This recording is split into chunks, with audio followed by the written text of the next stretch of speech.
Ladies and gentlemen, I believe we are live. Welcome back to the show. Ladies and gentlemen, we have some, frankly, absolutely massive news to go over today. Normally, I don't stream on Sundays or Saturdays for that matter, but we are here today because really something quite colossal has happened. So first off, thank you all very much for tuning in today. Please make sure to subscribe to the channel and make sure to like today's broadcast. It helps a lot.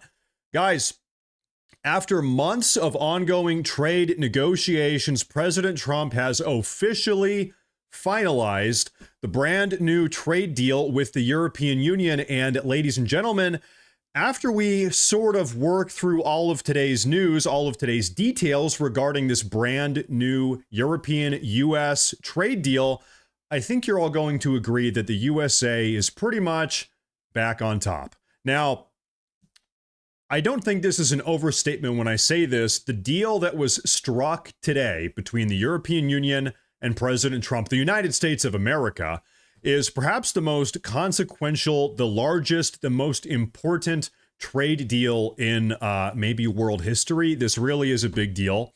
And Trump has navigated us. He has navigated our country, the United States, through the deal with almost perfection. And so, like I said, I think you guys are going to like the way in which this deal has turned out. So we are going to break down every single component, every single aspect of all of this. This is a huge deal. I know. And I'll tell you what, right now, the Europeans are pissed off about this. Okay. Americans are rejoicing. We are celebrating right now. The Europeans are not exactly happy about how this has gone down. We're going to break down.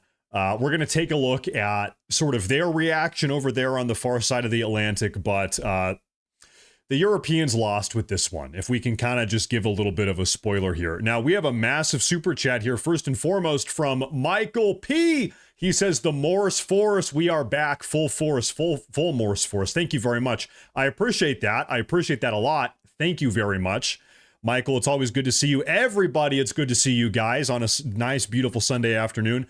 Let's get into it. First off, let's see what President Trump had to say about this. Let it play. This started months ago, this negotiation.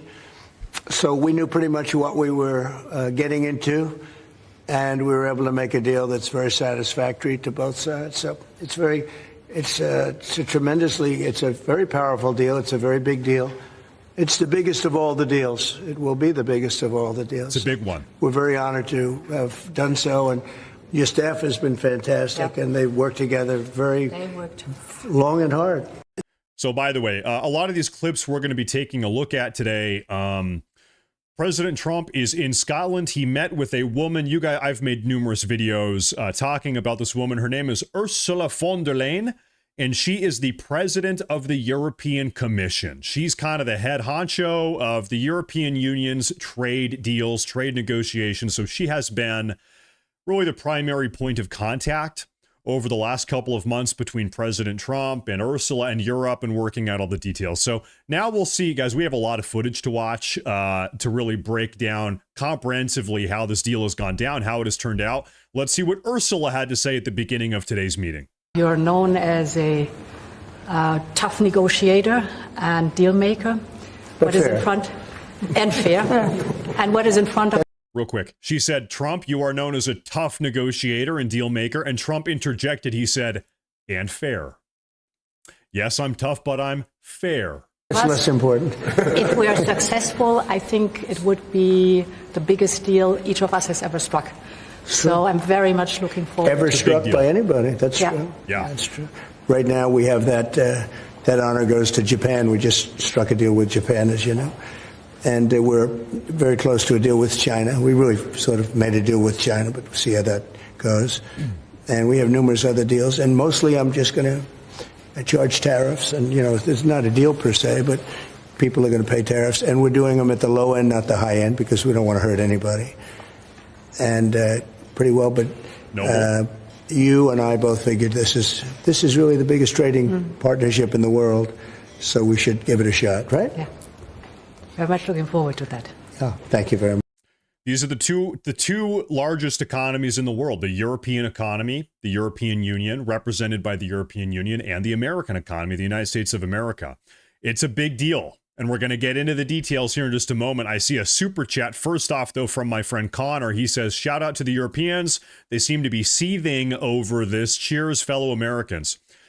As many of you guys know, my wife is a German woman. She's been here in the U.S. We got married about 5 years ago. 5-year anniversary coming up in 2 months, actually. So she's been in the U.S. a little over 5 years. She's a real-life German woman. And I was talking to her today about this trade deal that has now been struck between the EU and the US. And she was actually this morning talking to her mother and father who are over in Germany. And she's like, yeah, Europeans are pissed off. The Europeans got shredded by Donald Trump today. Donald Trump shredded the Europeans, and she said everybody over there in Germany is upset about this. It's not a good deal for Europe, really, but it is a very good deal for the United States of America. So there's no denying that. That just is what it is. Now, this is a bit of a longer clip. It's almost 4 minutes long. I want to watch this because Donald Trump goes point for point, all of the key details regarding this deal. What are the conditions of the deal? And then after he explains it, you and I together, we're really going to unpackage all of the nitty-gritty details. So take it away, President Trump. European Union is going to agree to purchase from the United States $750 billion worth of energy. $750 billion worth of energy. American energy. They are going to agree to invest into the United States $600 billion more than they're investing already. So they're investing a large amount of money. You know what that amount of money is. It's very substantial, but they're going to invest an additional $600 billion. They're agreeing to open up their countries to trade at zero tariff. So that's a very big factor. Opening up their countries, all of the countries will be opened up to trade with the United States at zero tariff. And they're agreeing to purchase a vast amount of military equipment. We don't know what that number is, but it's the good news is we make the best military equipment in the world, so sort of you have to do that. I mean, until somebody tops us, which is not going to happen. We're way ahead of every other country in terms of the quality of the military equipment. You saw that recently in Iran, and you see that, unfortunately, you see that often for all the wrong reasons, right? True. So those things are $750 billion, $600 billion, opening up the country. We are agreeing that the tariff straight across for automobiles and everything else will be a straight across tariff of 15%. So we have a tariff of 15%. We have the opening up of all of the European countries, which I think I could say were essentially closed. I mean, they were. You weren't exactly taking our autos. You weren't exactly taking our agriculture. And then you would have smaller things. But for the most part, it was closed. And now it's open. It's open for our companies to go in and do a good job with it. I think you'll like them. I think you'll like it. This, I have to interject here real quick. You know, you don't want to gloat. You don't want to be braggadocious, but Ursula Fondel, she has been talking a big game for the last couple months. A lot of Europeans have been talking smack on the internet. I know, I'm friends with them. And this is effectively a humiliation ritual for Ursula von der Leyen right here. She's sitting here listening. This deal is bad for Europe. Okay. I'm not even going to lie to you guys. I'm not even going to try to pretend that this is a fair deal. This is a lopsided deal benefiting America. This is just not a good deal for Europe. And we're going to break it all down here in a minute. Donald Trump isn't done doing that himself, but Europe, like I said, they got shafted on this one. And we will, very importantly, they'll be investing a lot of money, but the military is a big number, but that's one number we're not determining. It's going to be whatever it is, but they're going to be purchasing hundreds of billions of dollars worth of military equipment. They're very important. They're going to purchase $750 billion worth of energy. So that's going to be great. Yep. And $600 billion worth of investments into the United States over and above what they have. I think that basically concludes the deal. I mean, those are the main factors. I don't think there are too many other factors, other than we're going to get along great. And we have a great relationship now with NATO, which is largely the same. I mean, not exactly, but pretty close, right? Largely. Well, if you guys remember, this was about 3 weeks ago now. Donald Trump, he did the same thing with NATO. He said, listen, for the last 2 decades or so, the NATO membership contribution per the contract, per the membership agreement, is every single NATO member country has to contribute 2% of their GDP. Okay, 2%. Now, a lot of the NATO member countries have not been doing that, and this is why we've been kind of upset with a lot of the European NATO member countries, because they have been effectively getting a free ride. America has been, for decades, been contributing 3.5%, sometimes 4% of our GDP to the NATO defense budget. And as you know, our GDP is insane. So 3.5% of the American GDP is way more than 10% of the Moldovan GDP, if you want to actually do the math. And so anyway, Trump went over to Europe about 3 weeks ago and he said, listen, NATO, you guys are now going to be paying 5%, and we are still only going to be paying 3 or 3.5%, but you guys need to pay 5%. Otherwise, we're out. Otherwise, we're done. Otherwise, America is pulling out of NATO. We are done. You're on your own. And you know what they said? They said, okay, all right, we're going to do 5%. They knew that Trump wasn't bluffing. And so Trump has not only now, executed this trade deal with the European Union, but he also got all these underperforming NATO countries to finally not just do 2%, but now they have to do 5% as well. And with NATO, as you know, they're going up to 5% from 2%. Yeah. And the relationship is very strong with NATO. So I just want to congratulate you. I think it's great that we made a deal today instead of playing games and maybe not making a deal at all. I think it's, I'm going to let you say, but I think it's the biggest deal ever made. Thank you very much. Congratulations. It is. It is. Okay, folks, I want to go point for point just to make sure that everybody really understands the full details of this trade deal, because Donald Trump, he kind of skimmed through a couple of these, but we're going to break them down point for point. Going forward, in accordance with this brand new trade deal, you just saw him shake hands, starting August 1st, what is that, like 4 days from now, something like that. Going forward, the European Union will purchase hundreds of billions of dollars worth of United States manufactured military equipment. Donald Trump said, right now, we don't know exactly what that value is. It's hundreds of billions of dollars.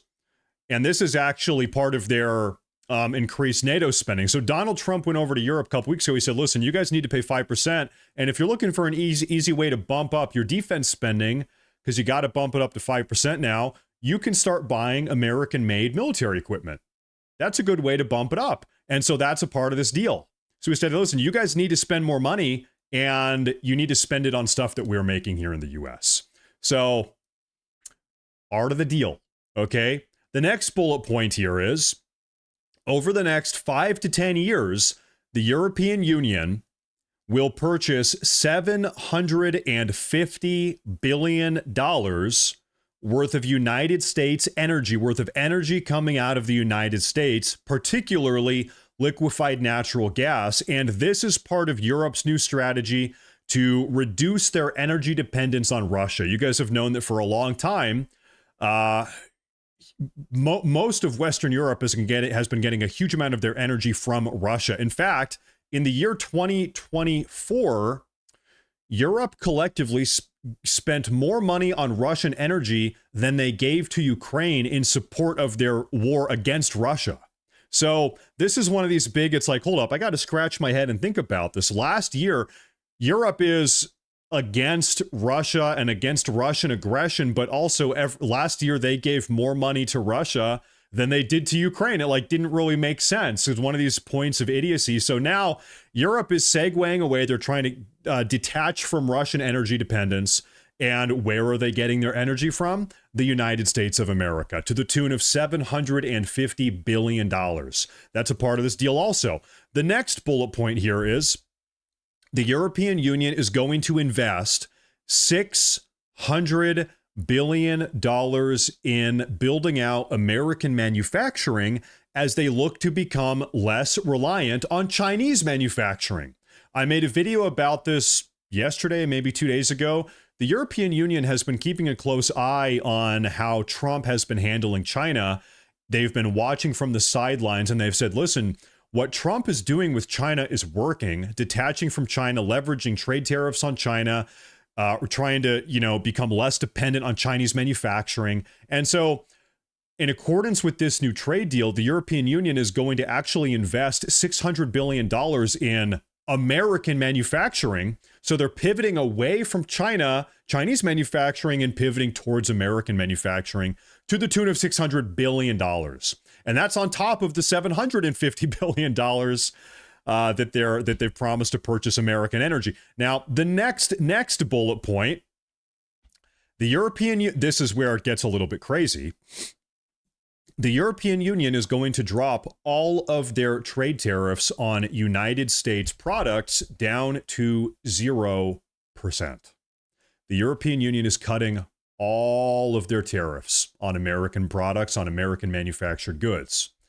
Now, you guys have known that for a very long time, the European Union has actually maintained a lot of tariffs, some very high, steep tariffs on American goods, namely like a 50% tariff on United States vehicles, steel, aluminum, and agricultural goods. So the European Union is now dropping all of their tariffs on all of these American manufactured goods, agricultural goods, cars, automobiles, steel, aluminum, and have you guys ever been to Europe? You'll notice you don't really see any American cars on the roads. You never see a Jeep. You never see a Ford truck. In fact, you don't really see any pickup trucks at all. And it's because the tariffs have been 50% to get American cars over there. It's not because Europeans just like don't want American cars. It's because it's been cost prohibitive. Okay. And so this is a huge deal. Now, like we just said, the European Union is dropping all of their tariffs down to 0% on American goods. But on top of that, the United States going forward is going to be maintaining a flat 15% tariff on everything coming out of Europe into America. If it's manufactured in Europe and they want to access the American consumer market, they want to sell their stuff here in America, they have to pay a 15% tariff to put their stuff in front of you, in front of me here in the USA. So, and this is a permanent 15% tariff on everything coming out of Europe. Now, by the way, this flat 15% tariff on every single product coming out of Europe into the USA is going to generate per year about $78 billion per month. You divide that by 12, it's about $6.5 billion per month. So this thing here, this whole tariff component, 0%, 15%, like we just broke down, this specifically is why a lot of the Europeans are upset. The Europeans are pissed off about this. They view Ursula von der Leyen here as being an incompetent negotiator. A lot of the Europeans are saying that Ursula here Trump ran circles around her, so to speak. And honestly, that is pretty much what has happened. Like I said, Donald Trump, he just effectively ran the show here. Now, Howard Lutnick came in. This is Donald Trump's Secretary of Commerce. But before we take a look at that, I do want to go back and look at these super chats here. Derek Rogers with a $20 super chat. He said, win, and we did. And the USA did. Thank you very much. I appreciate that, Derek. Thank you. We had another one here from Stephanie Wilson said, are we watching our gold that Obama gave away slowly coming home? Yeah, maybe the case. Thank you, Stephanie. I appreciate that a lot. And Derek also, and Michael again. Thank you guys very much. Okay, Secretary of Commerce Howard Lutnick, he said just hours ago, President Trump just unlocked one of the biggest economies in the world. The European Union is going to open its $20 trillion market and completely accept our auto, and industrial standards for the first time ever. In addition, it will purchase $750 billion in energy from the United States and invest $600 billion in America. Our tariff will be set at 15% on European goods, at 15% across the board. Today is a historic day for United States trade and will strengthen our relationship with the European Union for decades to come. And he is absolutely right about that. Now, I want to play for you guys. This is a little bit of a funny clip. A member of the European press, he asked President Trump, hey, President Trump, what's up with the 15% tariff? Take a look at this. Mr. Trump, can you do better than 15? I'm going to restart this here. Mr. Trump, can you do better than 15% tariff rate for the EU? Better meaning lower? Yeah. No. Mr. President, Mr. President Trump, can you do anything better than the 15% tariff? Better as in lower? Yeah. No. I'm going to play that one more time. Mr. Trump, can you do better than 15% tariff rate for the EU?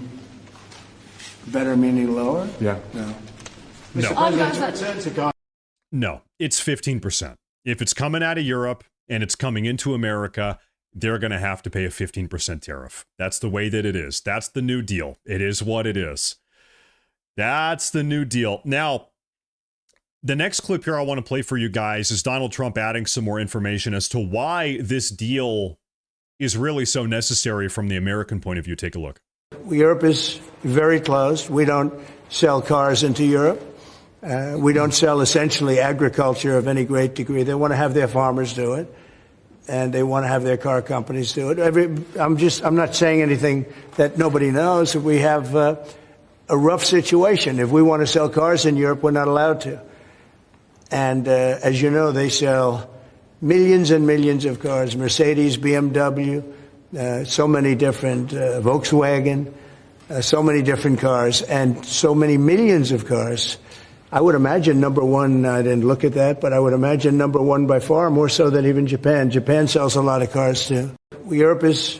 So, I mean, when we are talking about lopsided trade deals, predatory trade deals, predacious economic behavior that has been going on for a long time, it's this sort of stuff that we're talking about. We're talking about import taxes. We're talking about lopsided trade tariffs that Europe has been levying against American goods for a very long time, or they've just been totally shutting down American exports, or at least making them incredibly cost prohibitive to the degree that they're not realistic.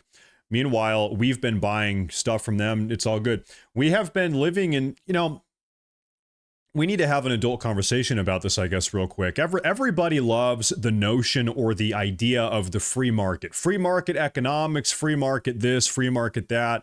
In theory, that might sound kind of good on paper, but the problem that arises is, what if we are free market on our end, meaning we don't have any trade barriers, but everybody else is not free market? Nobody else shares or believes in our free market economic principles. What does that mean? That means that we're going to end up getting ripped off by every other country around the world.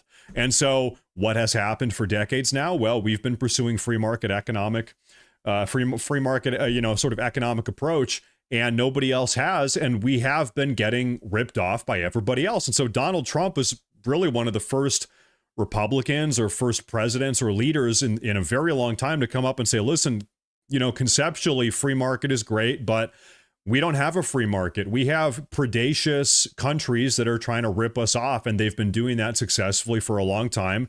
We got to play the game. We got to get our head in the game, and we got to show up, and we need to impose some, he's calling them reciprocal trade tariffs, and he's been doing that now, and it's been working phenomenally. Okay, so the next clip here, I've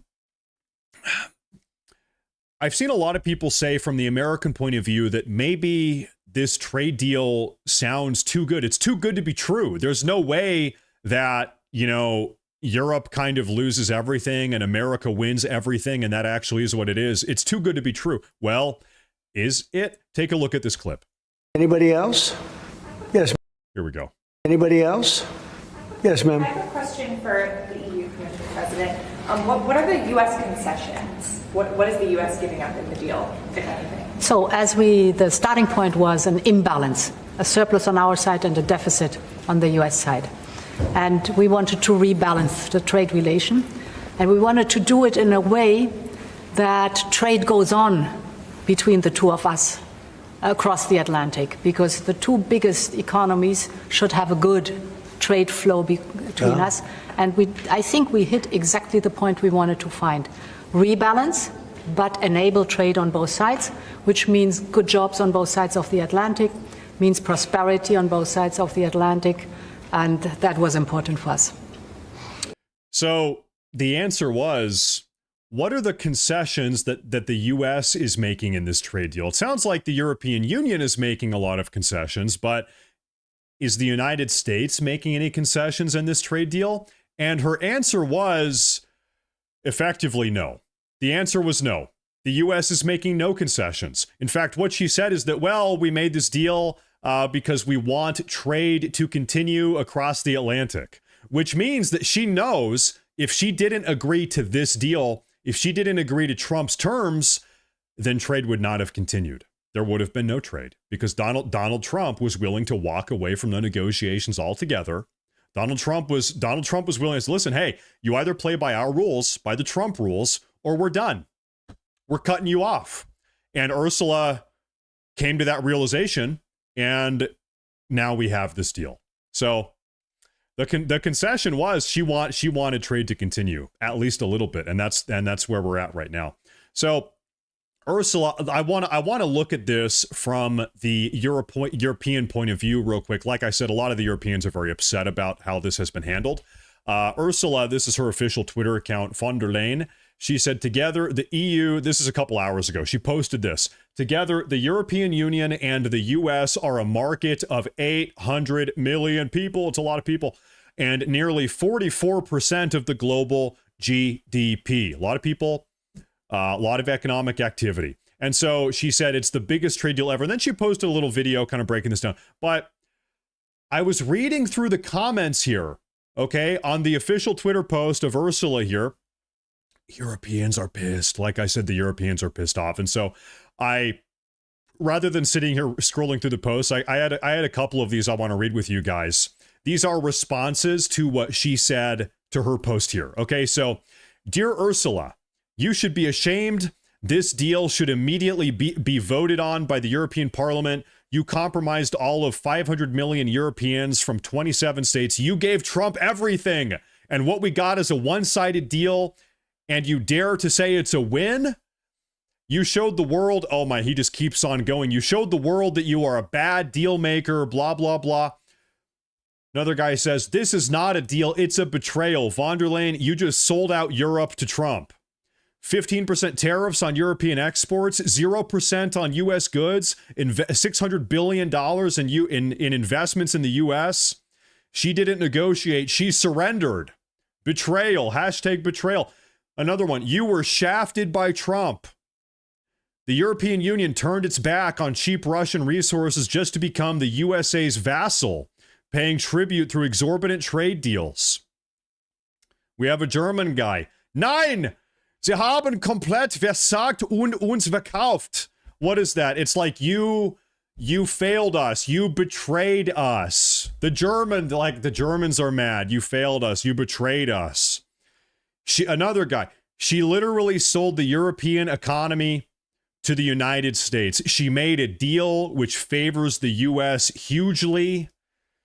Even after the 15% tariffs, she agreed to investing in U.S. economy apart from the one-sided energy deal she sold out too soon. Oops, by the time you're finished, the European Union will be a far smaller portion of the global GDP. You have caved in so you're hearing from you're hearing from the Germans, like French, and of course, these are just a bunch of random comments on Twitter, but I'm trying to give you guys the idea here. Europeans are not happy. The point is, Europeans are not happy at all about this. And by the way, like, this guy is Indian, I guess. But to be fair, India is not in Europe, but there are a lot of Indians in Europe, okay? So we have them here in the U.S. also, a couple Indians. Anyway, this is pretty much a one-sided trade deal. That's what I'm trying to say. A lot of the Europeans are not happy about this. We have some super chats here. Mr. R. Crow, he says, Europe is still charging a 20% value-added tax on everything we sell. They're only charging 15% tariff. So with buying American energy, this deal is kind of fair and balanced. Well, hey, he said reciprocal. Like I said, though, they have dropped all of their tariffs. All of their tariffs are now gone. President Trump is really, with what President Trump has now done in Southeast Asia and in Japan and with China and the deals he's worked out with African countries, the Middle Eastern countries, the Latin American countries, President Trump really is in a lot of ways just kind of restructuring the entire global economy. And you love to see it because he's totally right. We have been getting ripped off for a very, very, very, very, very, very, very, very long time. The U.S. economy has been getting ripped off. Derek Rogers, and thank you, by the way. Derek Rogers has another super chat. He says $50. He says win. So remember when Donald Trump, he said, are you guys getting tired of winning? You guys are going to get sick of winning. Are you sick of winning yet? Not exactly. I could still go for a little bit more winning here. Now, there's one final component of this entire trade deal that I suppose is a little bit more speculative. We don't have this in writing firmly, concretely yet. But if you kind of connect the dots here, it really does seem to be the case. Word on the block is that a huge portion of this trade deal was actually sort of to get Europe. One component of this trade deal that we're talking about today was actually to get Europe to shut down their borders, to stop the flow of the millions of migrants that have been entering Europe from Africa and the Middle East, that have really just been, frankly, decimating the entire European continent. You guys are probably aware of what's been going on in Europe. You have all of these immigrants, really for the last decade, for the last 10 years or so, from all across Africa, from the Middle East, that are showing up in Europe. Millions and millions and millions of them. So many they can't even keep count. They're undocumented. They don't even know who, how many, where are they? They don't even know. They're most certainly, they are not assimilating. They are culturally incompatible. And so Donald Trump, as a condition of this trade deal, a big part of this trade deal seems to be the case that Donald Trump said, listen, if you want to work out a deal here, European Union, you guys have got to shut down the immigration. You've got to shut down the immigration and get rid of these people because your entire continent, your entire culture, your way of life, individually, all of these European countries, they're going down. They're slowly becoming third world hellholes. London is pretty much dead. Paris is pretty much dead. Places in Stockholm are dead. There are entire places in Germany that are screwed because of this, right? If anybody has been to Europe recently, I'm sure you've seen what I'm talking about. It's bad. And so that allegedly has been one of the conditions for this new trade deal. Donald Trump spoke about this 2 days ago. Take a look. There's a couple of things I could say, but on immigration, you better get your act together. Or you're not going to have Europe anymore. You got to get your act together. And we, as you know, last month we had nobody entering our country. Nobody. Shut it down. And we took out a lot of bad people that got there with Biden. Biden was a total stiff. And what he allowed to happen, but you're allowing it to happen to your countries. And you got to stop this horrible invasion that's happening to Europe. Many countries in Europe. Some people, some leaders have not let it happen. And then I mean, listen, to kind of put this into perspective, guys, we have a massive immigration problem in the U.S. It's worse in Europe. It is. And I don't say that. I'm not like rubbing their noses in it. I'm not happy that that's the case either. There are entire no-go zones, like neighborhoods, areas of the city that are effectively, if you are a white European person, you better not go there. These are Sharia law zones. These are no-go zones. They're taken over by immigrants. They're violent. They're brutal. They're terrible. And it's just known. Like there are places in Stockholm, for instance, in Sweden. It's like you don't go there. It's not safe to go there. It's called a no-go zone. It's not good. All over the place. In London as well. In Paris as well. Not getting the proper credit they should. I could name them to you right now, but I'm not going to embarrass the other ones. But stop. This immigration is killing Europe. It is. And the other thing, stop the windmills, killing the beauty of your countries. Thank you very much, everybody. Stop the windmills. And so this was Donald Trump 2 days ago talking about what's going on with the immigration and how it relates to this entire trade deal in Europe. Donald Trump actually today, this morning, spoke a little bit about this as well to Ursula Fondel herself. Take a look. Try. I will say this, they did ask me when I got off the plane, immigration, Europe has a tremendous problem, and we do too, but we've sealed our borders. We have nobody coming in, and we have hundreds of thousands of people being taken out, and the bad ones first, and I think we're doing a very good job of that. But it literally registered 0 people last month. You probably saw that, nobody. And 0. Europe has a very similar problem. I think they're going to end up in the same place. You might as well go there quicker. So what is he saying? Listen, Europe is going to end up in the same position we were in. Just listen, before it gets any worse, just crack down on it and get rid of these people. The other thing I say to Europe, we will not allow a windmill to be built in the United States. Okay, now we're talking about windmills. So we're not going to watch the part about windmills. I apologies. But anyway, the focus is immigration and like I said, kind of leading into this segment here is we don't have like the paperwork, the bullet point here confirming, we don't have the absolute concrete confirmation that reduction or total shutdown of European immigration was a condition of this trade deal. But as this trade deal has been publicly discussed for months now, Donald Trump has always been talking about the immigration crisis in Europe whilst also talking about the conditions of the trade deal. And so I think any logical person would conclude that one of the conditions of this trade deal was that they've got to do something about this immigration crisis, okay? And like I said, Europe is having a very, very tough time. For as bad as a lot of our immigration has been here over the last 10 years or more, like I said, the immigration that they've been having it's on a whole different level. It's worse. It actually is worse. So thank God that he's kind of pressuring them. Donald Trump is not only making America great again, but now he's also making Europe great again. So imagine that. That really is what is happening. He's effectively put his foot down. He said, listen, Europe, if we're going to work out a new deal like this, if we're going to kind of come to the table and renegotiate all of these terms, you need to get your house, you got to clean house. You got to get your house in order, right? Because Europe really has been slowly becoming a third world hellhole. So finally that is kind of coming to an end, and thank God for that. So Kevin, by the way, Kevin has a super chat. He said the EU states can only afford to spend more money on NATO if they all end aid to migrants, basically illegal alien welfare. True. They should listen at a minimum. They should stop all these welfare programs for all the immigrants, right? I guess they conducted the experiment. They took in millions of them. They were going to see if it worked out. It has not worked out. And now it's time for them to go, and it's time to shut down the flow of the immigrants and get them out because it's slowly killing Europe. So that is kind of where we're at. Weekends are always kind of slow news days.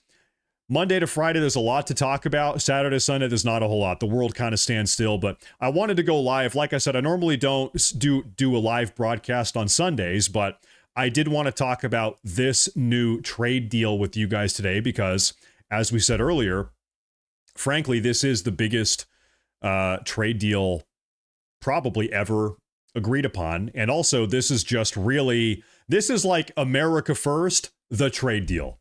This trade deal is America First personified. Maybe a little bit to the detriment of Europe, but you know what? Let's be fair. Let's be honest here. Europe has kind of been taking advantage of the American economy for a long time. They've kind of been screwing us over for a little while now. So I'm not exactly going to be heartbroken. I'm not exactly going to get bent out of shape about now we have a little bit of a tit for tat. Okay, Europe, you're going to kind of screw us over for the last couple decades. You're going to box us out and have tariffs and import taxes, whatever. Okay, well, now the tables have turned. So I'm not exactly crying over this. This is objectively great for America. And as we say, America first. So I want to say thank you guys very much for tuning in today. This was a little short, punchy, to the point emergency broadcast going over this trade deal.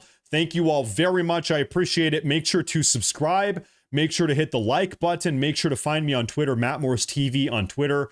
And everybody have a great night. I'm going to wrap it up and go get some real life stuff taken care of. Everybody have a great night. I will see you guys tomorrow we'll be back in full force, full Morse force tomorrow. And I'll see you guys then. So take care, everybody. This deal goes into effect on August 1st. What is that, 4 days from now? Something like that. So it's a good day. It's a big day. Colossal America First Day. So I'll see you guys tomorrow. Thank you, guys. Have a great night. And